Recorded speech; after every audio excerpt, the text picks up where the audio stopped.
নতুন করে হয়েছে চালু এ আবার কন্টেন্ট পরিচয় করাই দেখি এই আমার বয়ফ্রেন্ড। হঠাৎ বাড়ি এক বন্ধু নিয়ে হাজির। মা বলছে আল্লাহ কামিয়েছিস। কয় আল্লাহ মা আমার বয়ফ্রেন্ড। কয়তো আগে তো কবি না পাটকেল ঘটার তো কোটা আপেল কিনে আনতাম। আরে আপেল রে, হ্যাঁ এই আপেল খাই বিয়ের আগে খাইয়েতে কয় আমার শাশুড়ি এই খাওয়াইছে ওই খাই, কত গল্প। এরপরে বলে ওরা আর বিয়ে করে না। এরপরে যখন আমার এই হাজি সাহেব গেছে মেয়ে দেখার জন্য, ওই মেয়েটার যার মেয়ে আপেল খাওয়াইছে হয়েছে, হ্যাঁ বুঝা গেছ তো, সেইটা জিজ্ঞেস করছে বিয়েতে করবো মেয়ে আসলে কারোর সাথে ঘুটু ঘুটু ছিল না তো। বলছে কি বলছেন কি, ও তো এত একেবারে খাস পর্দাসী, খাস হতো তো মাইকেল মধুসূদন ওখানে পাকামো করতে গেল কিনা, ঠিক না বে ঠিক। এই লাইলাতুল ফেব্রুয়ারিতে ঘুরে বেড়াইছে না সব, কথা কয় না তো। ওরা কারা? ও যে কটা মেয়ে জীবনে দেখতে গেলাম প্রতিটা মেয়ের মা কয় আমার মেয়ে গ্যারান্টি। তো এত গ্যারান্টি তো ওই যে ওখানে যে ওয়ারেন্টি থাকে না ওগুলো কারা? হ্যাঁ ওগুলো আমি আজ পর্যন্ত খুঁজে পেলাম যে ওরা কারা। সব ডেট এক্সপায়ার হয়ে যাচ্ছে আর খালি কাউ গ্যারান্টি, পাখামাখরা যা খুঁজে পাবো না। আছে না নাই? নতুন করে হয়েছে চালু এ আবার কন্টেন্ট পরিচয় করাই দেখি এই আমার বয়ফ্রেন্ড। শরমের মাথা খাইয়া গেছে ওরা পাগল হইয়া, শরমের মাথা খাইয়া গেছে সব পাগল হইয়া। ভবিষ্যৎ দেখি অন্ধকারে, আজকালকের ছেলেরা বই নিয়ে আর বসে না, ও বাবা গুগলে সার্চ করিয়া পড়ে। ওরে কালের মেয়েরা কোরআন হাদিস ধরে না, আমার এই কলিযুগের মা বোনেরা কোরআন হাদিস পড়ে না। ও আল্লাহ টিকটকে ভিডিও ওরা করে না টিকটকে ভিডিও। কেমন ভিডিও? ওই যে গদখালিতে যাই নাচানাচি তাকে লাগে ধিনতাপ। ওর সব দিন আমফান হোক, ঝড় হোক, সুনামি হোক, টর্নেডো হোক, ক্রসিং বন্ধ নেই এমন আল্লাহর ওলি আছে না নাই? ক্রসিং করে বেড়ায়, আসলে ক্রসিং করে না। ওরা ওই সাজু গুজু করে। এই যে এইসব আমার যুবকরা কত ভালো মানুষ, সরল সোজা ছেলে পিলে, এদের যা বলবেন তাই শোনে। এই জন্যই ওই যখন বলে কক্সবাজারে নিয়ে যেতে হবে, বাবার পকেট থেকে টাকা চুরি করে হলে কক্সবাজারে নিয়ে যায়, কারণ বড্ড সরল সোজা। আর ওরা প্যাঁচ মেরে মেরে ছেলেগুলো বেকা বানায় ছুঁয়ে দিয়েছে। বলেন ঠিক না বেটি? এই যুবকরা কয় না তোরা ভালো মানুষ? হ্যাঁ তোরা তো কবি, আমি তোদের পক্ষে কথা বলছি। এই সরল সোজা ছেলে পিলাগুলো নষ্ট করতেছে, ঠিক না বেটি? কথা হবে হক কথা। আমার মা বোনেরা পর্দার অন্তরালে কম না বেশি? বেশি, একের থেকে বেশি। যেখানে যায় বেশি কয় হুজুর মহিলা 3 ডবল আর পুরুষ এখনো প্যান্ডেল। তবে এখানে প্যান্ডেল ভরিয়ে ছাপাই গেছে, সব দাঁড়ায় রয়েছে আলহামদুলিল্লাহ। এখানে সবার এনার্জি আছে আর বেশি সময় নেই। আর 20 মিনিট থেকে 20 মিনিট মহিলা 2 প্যান্ডেল আর পুরুষ 1 প্যান্ডেল। আমি আবার কিছু কিছু জায়গায় প্যান্ডেল ভরেও না। আমি কই এক কাজ করবেন, আগামীতে অল্টারনেট করে দেবেন। এই পুরুষকে দেবেন প্রজেক্টরের সামনে আর মহিলাকে দেবেন এখানে, তাছাড়া তো উপায় নেই। কারণ এরা অধিকার ছাড়িয়ে দিতে চেয়ারম্যানের বাড়ি গেছি, চেয়ারম্যানের ছেলে বলছে আব্বা হুজুর এই আমরা তো এখন কলা খাচ্ছি, তা হুজুরিরও তো দিয়া লাগবে। তবে দিলি হবে না, তবে হুজুরির একটা আস্ত কলা খাই দেওয়া ঠিক হবে না কেন? তবে ওরা তো হুজুর অত দিতে হয়। তবে তাহলে কি করা যায়? বলছে তুমি অর্ধেক দাও আমি অর্ধেক দিই। তাহলে কি দাঁড়াইলো? তো মা বোনদের আমরা অধিকার ছাড়িয়ে দিতে সরকার দিয়েছে অর্ধেক আর আমরা দিয়েছি অর্ধেক। এখন আমাদের থলিতে কিছু নেই, ঠিক না বেঠে? আমাদের থলিতে কিচ্ছু নেই। আগে তো যাক আমি বলতাম মা বোনেরা প্রথমে শাড়ি পরতো, ঘুন্টা মুন্টা দিয়ে খুব সুন্দর করি পর্দার অন্তরালে। এই যে পুরুষ আপনি যখন যাতেন হঠাৎ দেখতেন মুখ ঘুরোই অমনে দাঁড়ায় রয়েছে, আপনি পার হয়ে গেলি তারপর হাঁটতো, কত কথা কন ঠিক না? আর এখন সেই সব বাদ দিয়ে 3 পিস উঠলো, 3 পিস উঠেতে উন্না দিতেও ঢেকে রেখতো, পরে সেই উন্না আবার গলায় জড়াইয়ে 2 পাশে থিয়ে দিলে দিয়ে হঠাৎ আপনার গিয়ে আমফান হইলো, একটা বেরিয়ে গেল। যে এক উন্না পিছনে এক উন্না সামনে। এইবার এরপরে যাইয়ে তারপরে সুনামি হইলো, সুনামি থেকে উন্নাটাই উড়ে গেল। পৃথিবীর সব আছে, উন্না নাই, সত্যি না মিথ্যে? এরপরে হয়ে গেল 2 পিস। তারপরে এখন শুনছি দোকানে গেলে 1 পিস পাওয়া যায়। 1 পিস কবে না জানি বলে 9 পিসও উঠে গেছে। 9 পিস উঠে গেছে তাও অসুবিধে নেই, তোরা 9 পিস পর 1 পিস পর 2 পিস পর অসুবিধে নেই। ওরা পরবে এখন দখল করে বসলো আমাকে শার্ট, আমাকে প্যান্ট দখল করিয়ে না পরে ইন করে বেল মাজায় দেয়। আমরা ঘড়ি পরি ডাইন হাতে, এখন ওরা পরে ডাইন হাতে। আমরা টাকনুর উপরে কাপড় পরার কথা, ওরা পরে টাকনুর উপরে। এই চোখে পড়ে না নাকি খালি হুজুর দেখি বেড়ায় না? আপনারা দেখেন, মানে আমরা হুজুররা খালি দেখি, আপনারাও দেখেন, একসাথে দেখি সবাই। তো এই হইলো অবস্থা, টাকনুর উপরে কাপড়, এই যেমন তেমন শার্ট প্যান্ট। এবার চুলির কাটিংটাও নিয়ে নিলে, আমরা যেভাবে কাটি এখন ওরা সেভাবে কাটে না। এই বছর এসে বলছে এতেও হবে না কি, তাই এখন তো আমরা ডাইরেক্ট শুধু মেয়ে না, আমরা এখন তো নিজেরা ছেলে দাবি করবো, কোনো অসুবিধা নেই। বলে নাই শরীফ এখন শরীফা দাবি করবে, আবার শরীফা এখন শরীফ দাবি করবে, আমরা কিছু বলতে পারবো না, ঠিক না বেঠে? এখন আমাকে ছেলে বলার অধিকার আছে।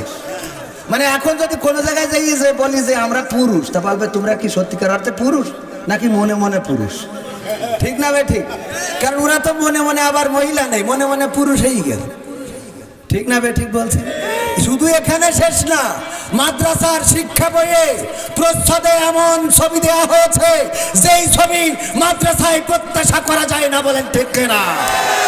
মাদ্রাসার শিক্ষা ব্যবস্থায় ডুগি তবলা ঢুকানো হয়েছে, হারমোনি ঢুকানো হয়েছে, কিভাবে গিটার বাজাইতে হয় থাকে নাকি চিন্তা ঢুকানো হয়েছে না হয় নাই? কিভাবে নাচতে হবে, বিয়ারিং কোনতে ঘুরবে না সেটাও সুন্দর করে দেখানো। এই মাদ্রাসার ছাত্ররা, মাদ্রাসায় যারা শিক্ষক, মিথ্যে বলছি না সত্য বলছি? এরপরে কি শিখাইছে আর একটা কব, লজ্জা ভেঙে বলবো। আগের সময় যখন ডাক মারতো, আপনি শোনেন, এটা কিন্তু আপনার জানা লাগবে, কারণ আপনি চেয়ারম্যান হলে এগুলো ঠিক করতে হবে, কারণ আপনি ঠিক না করলে তো লোক ভোট দেবে না, প্রথমবার দেবে, পরবার দেবে না। তো এই জন্যই আপনার করেছে কি, ওই যে আগে আমার মারা যখন সিঁড়ি মারতো, সিঁড়ি মারা বললেন, বিদ্যুৎ চমকাইতো, বলতে শিগগিরি ঘরে ঢোক, এক্ষুনি কিন্তু ডাক মারবে, মানে শব্দ হবে। আসলে শব্দ হলে কোনো ক্ষতি হয় কখন? যখন বিদ্যুৎ চমকায়, সিঁড়ি মারে, তাই না? কিন্তু আমার মা বাবারা বুঝতো না, ওরা মনে করতো সিঁড়ি মারিয়েছে এখন ঘরে ঢুকতে হবে, কারণ শব্দ হবে, ও ভয় পেয়ে যাবে।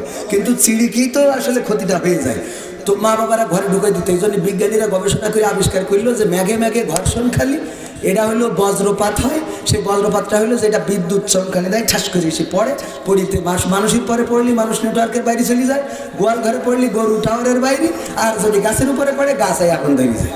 তো এই কথা আবিষ্কার করে দিলে এখন আমার 6ষ্ঠ শ্রেণীর মাদ্রাসার শারীরিক শিক্ষা বইতে শিখাইয়েছে একটা ছেলে আর একটা মেয়ে ঘর্ষণ খাইলে বজ্রপাত হয়। কোথায় বজ্রপাত আর কোথায় বজ্রপাতে কি সহ্য করা যায়? কথা কয় না, এইগুলো কি সহ্য করা যায়? তবে সরকারকে ধন্যবাদ জানাই, সরকার বই সংস্কারের জন্য প্রস্তাব শুধু পাশ করাই নাই, বরং দায়িত্বই দিয়েছে যে বই পাশ করো, নতুন করে বই করে আবার ছাত্রদের হাতে দাও। কারণ হইল সরকার তো সব পৃষ্ঠা উল্টোই পড়ি পারে না, পারে? সারা দেশ সামলাবে কি করে? পদ্মা সেতু দেখবে না মেট্রো রেল দেখবে না ট্রেন দেখবে না সারা দেশ দেখতে যাই? এর মধ্যে কিছু আছে ভারতের রাম বাম, কিছু আছে ইসলাম বিদ্বেষী, কিছু আছে কোরআন বিদ্বেষী, এই আলেম ওলামা বিদ্বেষী। তারা চায় সরকারকে বিব্রত করা অবস্থায় ফেলে দেবে, বলেন ঠিক না? আসলে এই মানুষদেরকে চেনা দরকার যারা ইসলামের বিরুদ্ধে এমন সিদ্ধান্ত নিয়েছে যেগুলো বাংলাদেশের মুসলমানদের কলিজায় আঘাত লাগে, বলেন ঠিক না?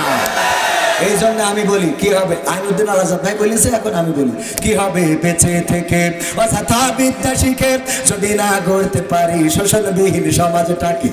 কি হবে বেঁচে থেকে?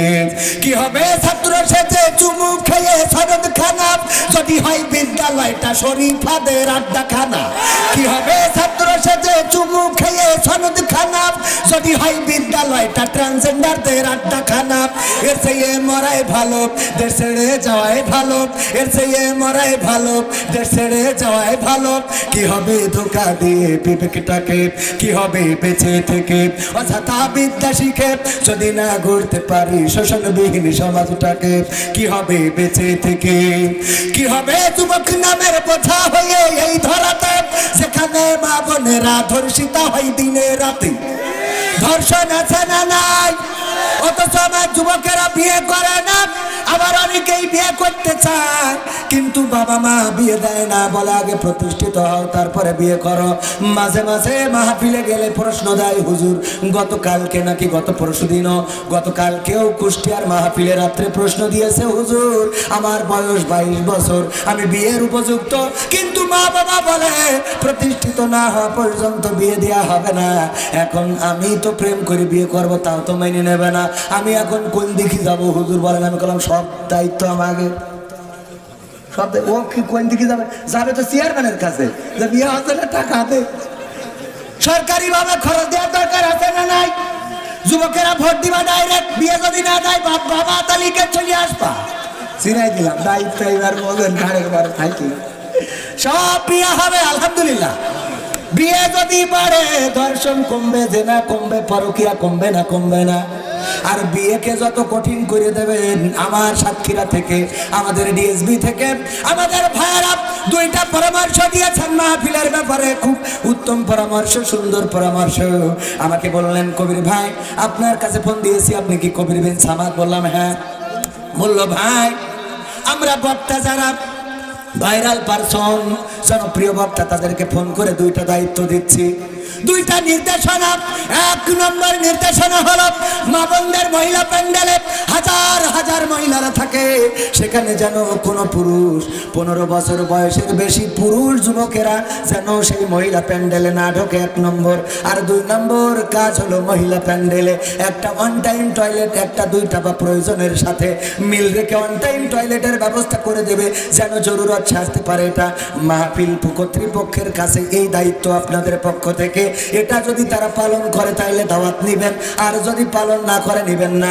আমি বললাম সুন্দর সিদ্ধান্ত, ওয়েলকাম। এত সুন্দর সিদ্ধান্ত দেওয়ার জন্য ধন্যবাদ। আসলে এই সিদ্ধান্তগুলো নেওয়ার দরকার আছে না নাই? মহিলা প্যান্ডেলে পুরুষদেরকে যাইতে দেয়া যাবে, যাবে। আবার মহিলা প্যান্ডেলে মহিলাদের জন্য পর্দার মধ্যে ওই যে আপনার অন টাইম টয়লেটের ব্যবস্থা করা দরকার। কিন্তু আমার বক্তব্য হলো এইগুলো আমরা মেনে নিলাম, কোনো অসুবিধে নেই। ওই যে লাইলাতুল ভ্যালেন্টাইন ডে মোটরসাইকেলের পিছনে করে ঘুরে নিয়ে বাদ খালি যায়, ওইগুলো ঠেকাবে কিনা? কথা কয় না, আছে না নাই? বিয়ে করা 18 বছরের আগে কোনো মেয়ের যদি বিয়ে হয়, বাড়িতে আমাদের আইনের লোক চলে যায়, বিয়ে ভেঙে যায়, বাবাকে গ্রেফতার করে ধরে নিয়ে যায়, জরিমানা করে, কোনো আপত্তি নাই। কিন্তু ওই যে পার্কে পার্কে জুড়াই জুড়াই বসে থাকে, রমনা পার্কে জুড়াই জুড়াই ঘুরে বেড়ায়, নদীর পাড়ে ঘুরে বেড়ায়, এইগুলো ঠেকাবে কিনারে? কথা কয় না? বৈধ কাজকে বন্ধ করে অবৈধ কাজ চলতে দেয়া হবে। বিয়ে যদি 18 বছরের আগে না করতে দেয়া হয়, তাইলে প্রেমও করতে দেয়া হবে না। রাজি আছেন? কি হবে যুবক নামের বোঝা হয়ে এই ধরাতে, যেখানে মা বোনেরা ধর্ষিতা হয় দিনে রাতে। যৌবনের সার্থকতা ঘুষিবে সকল ব্যথা, যৌবনের সার্থকতা ঘুষিবে সকল ব্যথা। পারো যদি বলি দিতে মানুষরূপী পশুটাকে, পারো যদি বলি দিতে মানুষরূপী পশুটাকে, কি হবে বেঁচে থেকে অযথা বিদ্যা শিখে যদি না গড়তে পারি শোষণবিহীন সমাজটাকে? কি হবে বেঁচে থেকে? কি হবে লেখালেখি কলমবাজির ওই মহাব সমাজের আসল চিত্র যদি না যাই তুলে ধরা? কি হবে টিভি চ্যানেল সাংবাদিকের এই ক্যামেরা সমাজের আসল চিত্র যদি না যাই ভিডিও করা? যদি ওই ঘুষের বলে কলমটা উল্টো চলে, যদি ওই হ্যালো কলে ক্যামেরা উল্টো বলে, তবে কি যাবে রোখা দুর্নীতিকে? যাবে? তবে কি যাবে রোখা দুর্নীতিকে? কি হবে বেঁচে থেকে অযথা বিদ্যা শিখে যদি না গড়তে পারি শোষণবিহীন সমাজটাকে? কি হবে বেঁচে থেকে? কি হবে নামাজি রোজা ইমানদারির ভয় করে কোরআনের কর্মী যদি আজও থাকে কারাগারে? কি হবে নামাজি রোজা ইমানদারির ভয় করে কোরআনের খাদেম যারা তারা যদি থাকে কারাগারে? মসজিদের কোণে বসে জিকির যত করো খুশি, মসজিদের কোণে বসে তাসবিহ যত টানো ঠেসে, এভাবে যাই না পাওয়া আল্লাহকে? যাবে? এভাবে যায় না পাওয়া আল্লাহকে। কি হবে বেঁচে থেকে অযথা বিদ্যা শিখে যদি না গড়তে পারি শোষণবিহীন সমাজটাকে? কি হবে বেঁচে থেকে? কি হবে আলেম হয়ে ইমাম সেজে মসজিদেতে পারো যদি সত্য কথা উচ্চ স্বরে না বলিতে? এমন আলেম আছে না নাই? আলেমেরা অনেকে আছে হক কথা বলে না, আবার অনেক মসজিদ আছে হক কথা বলা চলে না, চলে না রে। ঠিক না? ঠিক।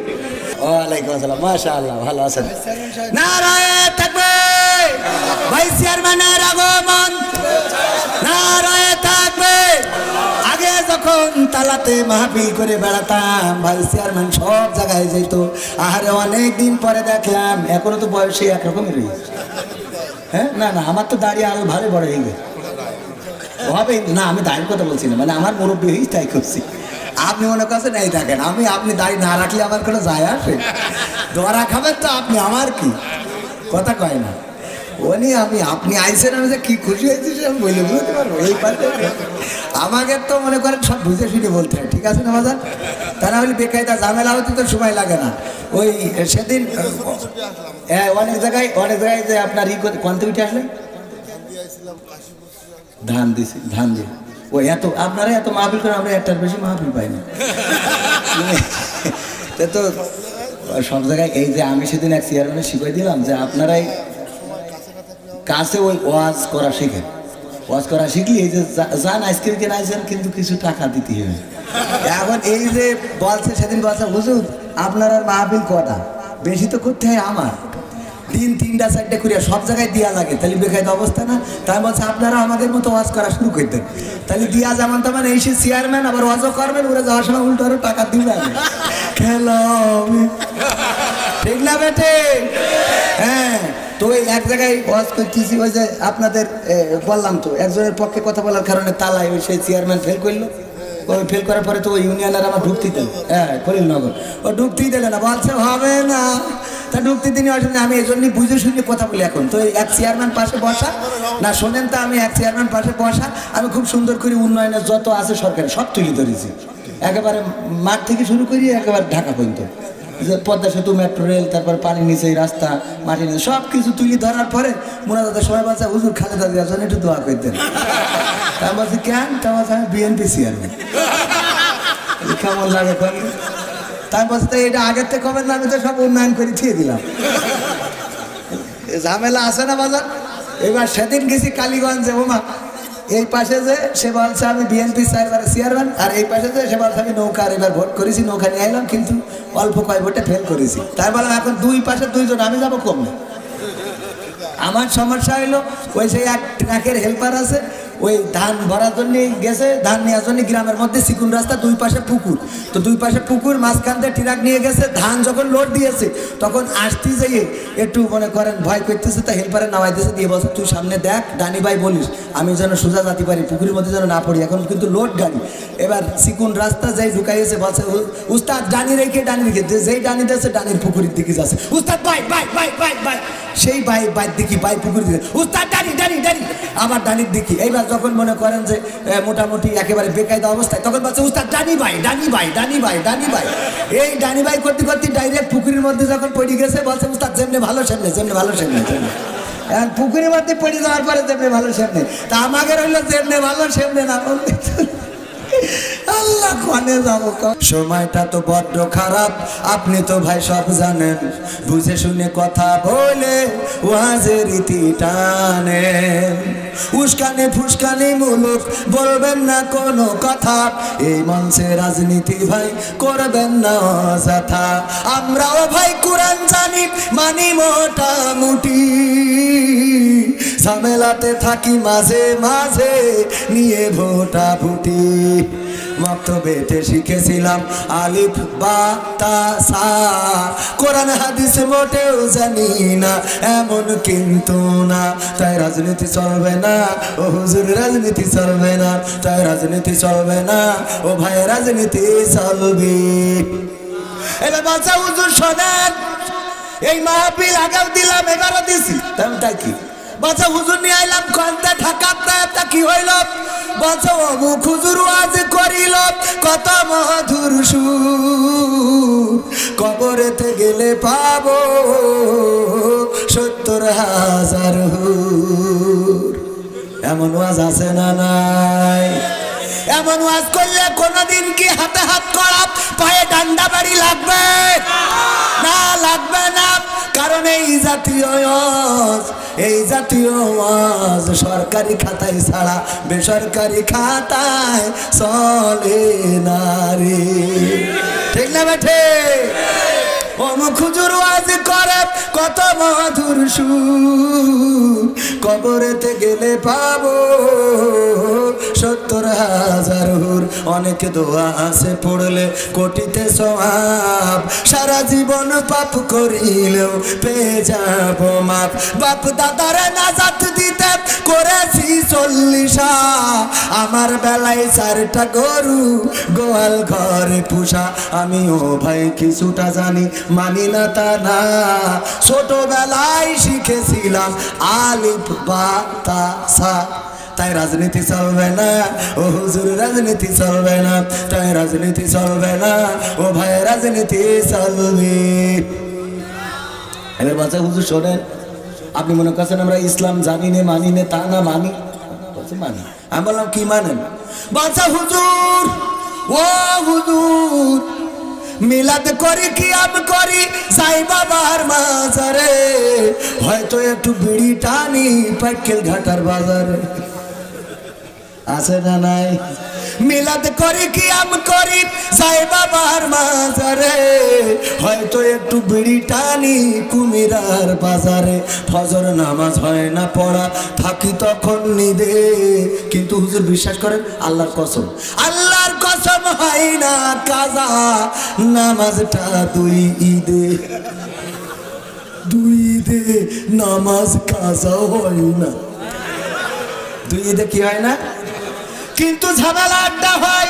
সেটা হলো আমার বাপজান গেছে চাঁদ দেখার জন্য, ঈদের চাঁদ।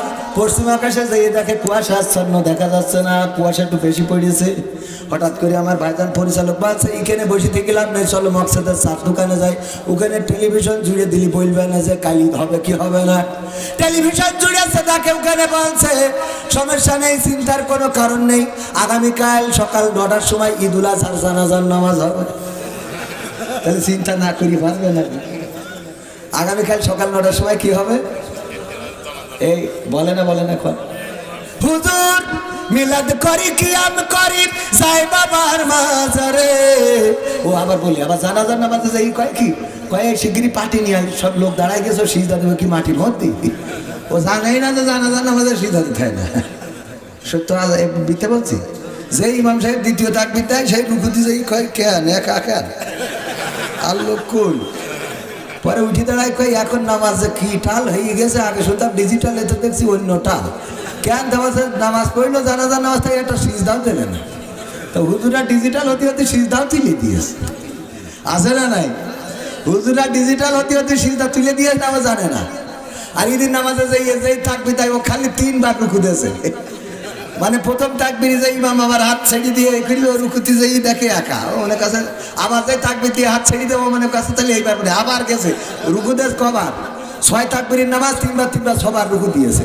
দিয়ে ইমামের বলছে ইমাম এত রুকু দিয়ে কি ঈদের নামাজ পড়লি, মা হাঁটু থাকে, তো এত রুকু দিয়েছিস কাল, তো জানার দরকার না যে কনে রুকু দিতে হয়, কনে চিন্তা করতে কথা কয় না, জানার দরকার আছে না নাই? জানবে না, খালি ভোটের সময় এসে জুব্বা একটা গায়ে দেবে, টুপি একটা পরিয়ে বলবে যে আমরা আসছি খেলো হবে, ঠিক না বে ঠিক? ভোটের সময় এসে বিশাল আল্লাহওয়ালা, হ্যাঁ ভোটের সময় এসে যারা আল্লাহওয়ালা ওই যে টুপি মাথায় দিয়ে আসবে, ওকে সামনে দাঁড় করাই দেবেন, ভাই একটু মাগরিবের নামাজটা পড়াই দাও। ওরা তো সন্ধ্যে পরে তেমন একটা মসজিদে ঢোকেও না, কারণ চিন্তা করে সন্ধ্যেবেলা তো দেখতে পাবে না কেউ, দিনের বেলায় যা হয় পড়িয়ে নাও। সন্ধ্যেবেলা যদি পাঠান তাহলে কি হবে? সন্ধ্যেবেলা এ হবে ওই যে একবার একজন এরকম বাজার করতে গেছে বড় জুব্বা গায়ে দিয়ে, তো যে বাজারে গেছে, এখন ইমাম সাহেব আবার ছুটি দিয়ে গেছে, অনেকদিন ধরে বাড়ি যায় না, বিয়ে করেছে, নতুন বউও থাকতে চাচ্ছে না, কাছে যে এত যদি পড়িয়ে থাকো তা আমি বললো হাঁটা দিলাম, তো তাড়াতাড়ি করে ছুটি নিয়েতে বাড়ি গেছে। এখন জহর আর আসর পড়ানোর মতো মানুষ পাওয়া গেছে, কারণ এই 2 অক্ত তো সমস্যা নেই, চুপচাপ থেকে তো এটা টাইম মেনটেন্স করে রুকুসিদা করা যায়, তাই না? কি পড়লো না পড়লো কেউ তা সত্যি পাচ্ছে না। তো এই জন্য জহর আর আসর ইমামতি করার লোক পাওয়া গেছে, কিন্তু মাগরিবের সময় কেউ সামনে যাবে না। তো বলছে তাহলে এক কাজ করো, আজকে চলো দিন পাটকেল ঘাটার হাটে খুঁজে দেখি কোনো হুজুর পাই কিনা। এসে দেখে বড় একটা জুব্বা গায়ে দিয়ে আমাদের এই যে মতিয়ার ভাই সাতক্ষীরা মালয়েশিয়ায় ছিল, ওরম একটা পেয়েছে, পেয়ে ওর ধরে বলছে ভাই একটু আসেনি, বলছে ভাই আমার দিয়ে হবে না, বলছে না আসেনি একটু ইমামতি করতে হবে, আমাকে মাগরিবের ইমাম খুঁজে পাচ্ছি, জোর করে এই নে, তো ওর সামনে দিয়ে দিয়েছে। ও প্রথম রাকাতে সূরা ফাতিহার সাথে সূরা ইখলাস পড়ি, বলছে আল্লাহ জীবনে যাও আর জনতা তো 1 রাকাতে 23 মারা শেষ, এখন দ্বিতীয় রাকাতে আমি করবো কি তুমি বুঝাই দাও, আমার তো আর ভাড়ে কিছু নেই। তো কি করা যায়, আস্তে করে উঠে দেখে তখনকার মসজিদ ছিল বেড়া, তো বেড়ায় একটা ফাঁকা আছে, ও আস্তে করে ফাঁকাতে বেড়ে চলে গেছে। তো ইরা সিজদায় থাক, আমি যাই। তো এখন লম্বা সিজদা দিয়ে অনেকেই মনে করছে বাজারতে না জানি কোন পরেশগার আল্লাহর ওলি ধরি নিয়ে এ তো বাবা শাহজালাল, এ তো এক রাখাতে এক সিজদায় তো ফুল সিরাপ পার করে দেবে। কিন্তু কিছু তো এই যে ইয়াং পোলা পানি যা আছে এদের মতো ম্যাট্রিক পরীক্ষা দেবে, ওই একজন মনে করছে এ তো এক সিজদায় দেখছি পরীক্ষার টাইম পার হয়ে যাবো, উঠেছে উঠি দেখে কই ইমামই তো নেই, কয় ইমাম নেই, সব সিজদায় পড়ে আসো, কয় ইমাম নেই কেন, রাজশাহী নামাজ পড়ি ইমামের খোঁজ দিয়ে হবে যে আমাদের এই অবস্থা করলো কেন। ও দেখে যে মাছের হাটে পাটকেল ঘাটা মাছের বাজারে মাছ কিনছে, যে এই বাসায় হুজুর এখানে আসেন, বলছে কি, বলছে আপনি এই যে অবস্থা করতে আসবেন, বলছে আমার কি দোষ, কি দোষ মানে আপনাদের সামনে ইমামতি দিলাম আপনি ওখানে চলে আসেন কেন। তো বলছে আমি জানি না, কবার করে করলাম আপনাকে, বলছে জানেন না ভালো কথা, তো চিন্তা তো তুলে দিয়ে আসবেন না, তুলে তো দিয়ে আসলে বুঝতাম যে আপনি চলে আসেন, যা হয় আমরা এখন করতে হবে, তা না থুয়ে চলে আইছে আর জানেন না, তাই এত বড় লম্বা জামা গায়ে খান। বলছে ভাই রে ভাই, আমার ভাই হলো ইমামতি করে, তো আজকে ওই বৃষ্টি হয়েছে, আমার কাপড় কেজি দিয়েছিল শুকায়নি, এখন বাজার করতে হবে, বউ গুতাচ্ছে, তা আমি বাইরে জুব্বা গাইতে আজকে বাজার করতে আসছি, আসলে আমি হুজুর না, আমার ভাই হুজুর।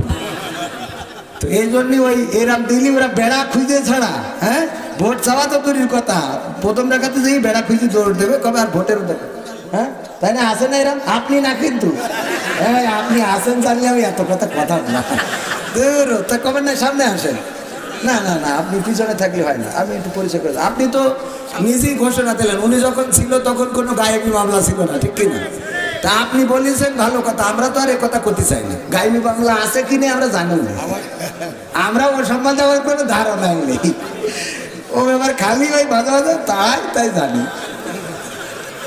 ঠিক আছে না বাজার, হ্যাঁ ও সব সম্বন্ধে আপনারা যা মন চাই, দাড়ি নেই আপনারা করলে অসুবিধা নেই, আমরা দাড়িওয়ালা যাই কমানেও দেখি বসে থাকি।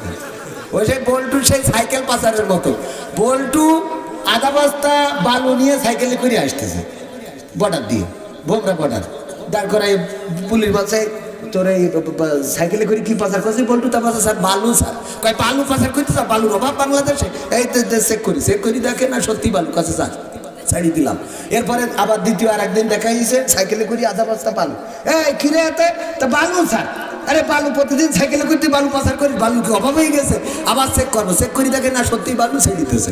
পরে তৃতীয় দিন আবার যখন আসছে বলছে কিরে হতে, স্যার বালু, স্যার কদিন কবে স্যার সাইকেলে করতে বালু পাচার করছি, স্যার বালু, স্যার কয় বালু ঢাকায় পাঠাবো, দেখবো যে বালুতে কিছু আছে কিনা, ঢাকায় পাঠাইছে দেখে না সত্যি সত্যি বালু বালু। এবার পরে বল্টুর সাথে এই কুমিরার বাজারে দেখা হয়েছে, বলছে বল্টু তোর এই সাইকেলে করি তুই বালু কে জন্য পাচার করিস, ভারত থেকে আর কিছু দামি জিনিস নেই যে তুই খালি বালু পাচার করিস সাইকেলে করি, বলছে স্যার সত্যি কথা বলবো না, আমি বলছে তোর সত্যি কথা কো আল্লাহর কসম করি বলি, বলছে স্যার আমি আসলে সাইকেলে করে বালু পাচার করিনি, আমি মূলত সাইকেলটা পাচার করি।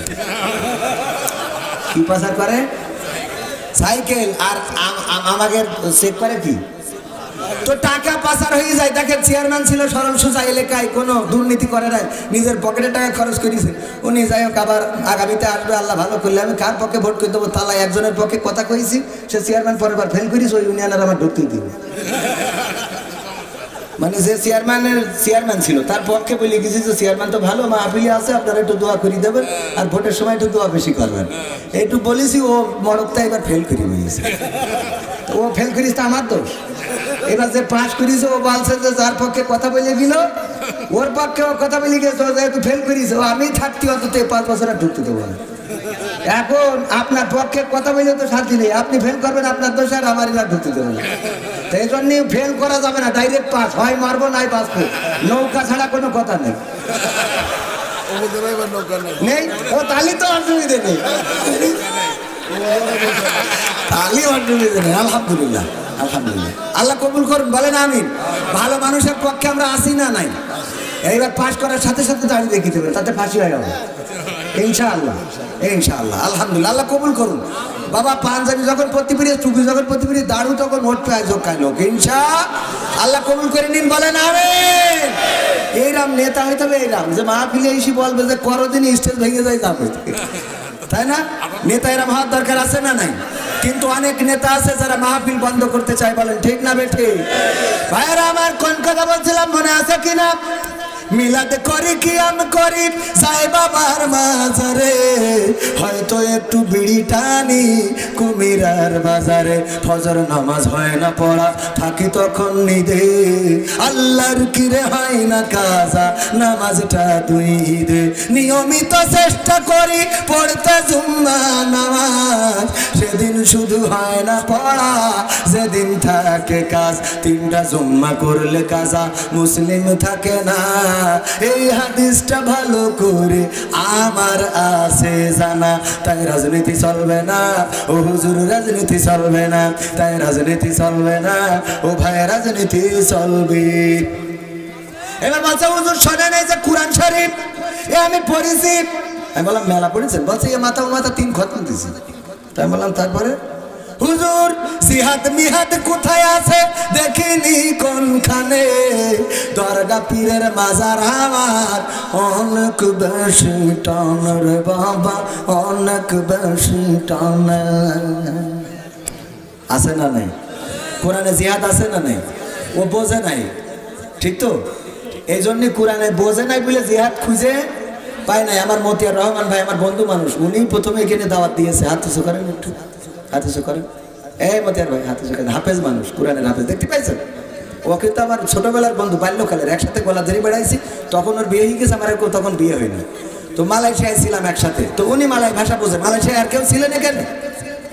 মালয়েশিয়ায় ছিলেন এমন কেউ আছেন? ওই যে একজন আডা সাতোয়ার লাগিছে না। তো এখন মালয়েশিয়ায় একজন ছিল, তার মা নিয়ে গেছে বেড়াতে, ওখানে যেই মা মরে গেছে, যাওয়ার পরে একটা চিঠি লিখে দিয়েছে মালয় ভাষায়। কেন? যে ওর এক চাচা ছিল মালয়েশিয়ায়, যদি মালয় ভাষায় চিঠি লিখে দিই তাহলে চাচার কাছে যাবে, চাচা ওইটা ট্রান্সলেশন করে বুঝাই দেবে যে দেখ তোর মা বাপ তো চিরদিন থাকে না, তা বিদেশ গেছিল, হয়তো খাবি খাচ্ছে, মনে হয় বেশি দিন আর বাঁচবার না। হঠাৎ তারপর আস্তে করে কবে তোর মা মরেই গেছে, মানে একটা আস্তে করে করলি যাতে ও বেশি কষ্ট না পায়। এই মরার কথা কি সরাসরি বলা যায়?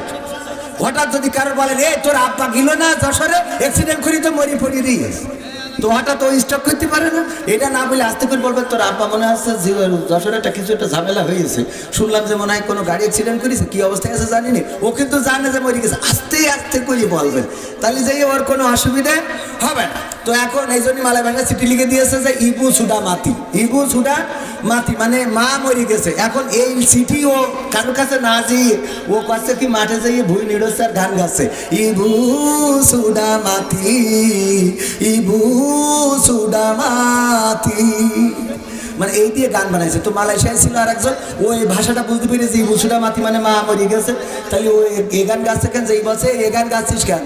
তা বলছে আমার মা ভাই ওরা মালয়েশিয়ায় থাকে, তো চিঠিটা লিখে পাঠাইছে। বলছে তো এই চিঠির মানে বুঝিস? তা বলছে না মানে তো বুঝতে পারিনি। তা মানে বুঝিনি না, তো গান বানাইছিস কেন? বলছে ভালো লাগছে গান গাতি। বলছে গান যে গাচ্ছিস ইবু সুডা মাতি, এর অর্থ কি জানিস না? তো এর অর্থ হইলো তোর মা যে মালয়েশিয়ায় ছিল ওখানে মরে গেছে, এখন আর গান গাবে? এখন ও ভুই নিড়ে বাদটা থেকে শুরু করে দিত, ও আল্লাহ আমার মা কোনে গেল, আর গান বেরোবে? তাহলে ভাষা বুঝলে কি মনে থাকবে যে এটা জিহাদ আছে কি নেই? কথা কয় না। এটা আরো ভালো করে বুঝাই দেবো, আরো ভালো করে বুঝাই দেবো। আমার সাবেক এখন রানিং চেয়ারম্যান, সাবেক চেয়ারম্যান, আগামীতে আল্লাহ কবুল করুক যেন চেয়ারম্যান হিসেবে পাশে বসাই নিয়ে দুটো কথা বলতে পারি। তো এখন এই চেয়ারম্যান ওনার একটা ব্যবসা প্রতিষ্ঠান আছে পাটকেল ঘাটায়, তো অনেক ভিড় হয়, লোকের ভিড়। এই ভিড়ের কারণে উনি একটা ময়না পাখি পুষেছে যে লাইন দাও এক এক করে এসো, লাইন দাও এক এক করে এসো, লাইন দাও এক, এটা শিখাইছে। শিখালি যখন লোকের ভিড় হয়ে যায় তখন ময়না বলে লাইন দাও এক এক করে এসো, লাইন দাও এক এক করে এসো, লাইন দাও এক এক করে এসো, এই কথা বলে। উনি ভোটে দাঁড়াইলো, দাঁড়ানোর পরে মনে করেন কোনো একটা ঝামেলা হয়েছে, চেয়ারম্যান হওয়ার পরে কোন জায়গায় রাস্তা কোনে কি করে ফেলাইছে, এই নিয়ে জনগণ খেপে গেছে, মনে করেন মারধর শুরু করে দিয়েছে জনগণ। এখন মারধর দিয়েছে, ওনার দোকানে যাই ময়না যখন দেখছে ভিড় পড়ে গেছে, ময়না বলতেছে লাইন দাও এক এক করে এসো, লাইন দাও এক এক করে এসো, লাইন দাও এক এক করে এসো। আচ্ছা লাইন দিয়ে যদি এক এক করে আসে তা আপনার এই বডি তো পুরো মনে করেন থাকবে। তো ময়না যে কি বলছে, ময়না কি বুঝতে পেরেছিস? কথা কয় না, ওইটা শিখে তা বলছে বুঝতে পারিনি বলে বলছে লাইন দাও এক এক করে।